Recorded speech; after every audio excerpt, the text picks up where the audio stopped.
Voilà, donc toujours sur le même, c'est-à-dire le même prolongement en soins, d'accord, soins en chirurgie. Donc on va voir, dans l'intitulé du cours, on va voir les généralités sur les urgences chirurgicales, et en particulier l'appendicite. D'accord? Alors qu'est-ce qu'on va voir sur le plan de cours?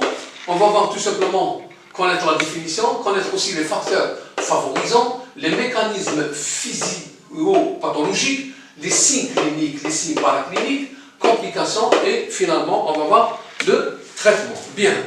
Alors par définition, l'appendicite désigne ce qu'on appelle une inflammation de l'appendice. Donc une inflammation de l'appendice iléo-kécal.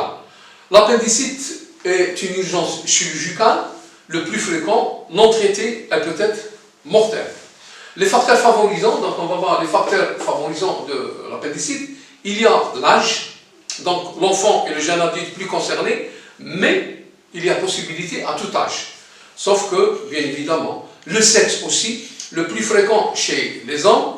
Donc le mécanisme physiopathologique, pardon.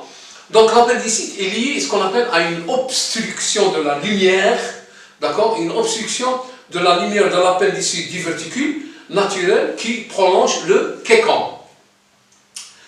Les conséquences physiopathologiques, donc dans les conséquences physiopathologiques, l'obstruction entraîne ce qu'on appelle une distension de l'appendice, favorise la prolifération des bactéries et provoque une ischémie, c'est-à-dire une interruption de la circulation sanguine, tout simplement, qui produit une inflammation.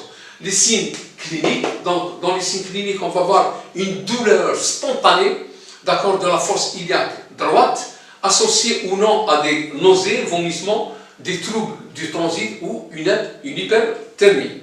Les signes paracliniques, donc dans les signes paracliniques, on va voir sur le plan biologique, donc la biologie, la numération fournie sanguine montre une hyperleucocytose polynucléaire.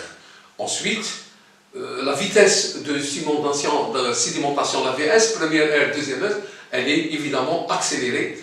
Donc l'examen radiologique sont généralement inutiles, l'échographie donne souvent des images typiques, la radiographie de l'abdomen, donc sans préparation qu'on appelle ASP, abdomen sans préparation, est normale, une fois sur deux. Dans 10% des cas, elle montre ce qu'on appelle une stercolite, une calcification opaque. Alors, les complications de l'appendicite, généralement, c'est un abcès appendiculaire, une péritonite appendiculaire et la péritonite généralisée. Le traitement, évidemment, c'est un traitement chirurgical, donc, et l'appendicectomie, soit par laparotomie, c'est-à-dire méthode chirurgicale par ouverture de la paroi abdominale par incision, d'accord, une chéloscopie, méthode chirurgicale qui consiste à l'introduction d'un instrument optique et interventionnel à travers la paroi abdominale après insufflation du dioxyde de carbone. Je vous remercie.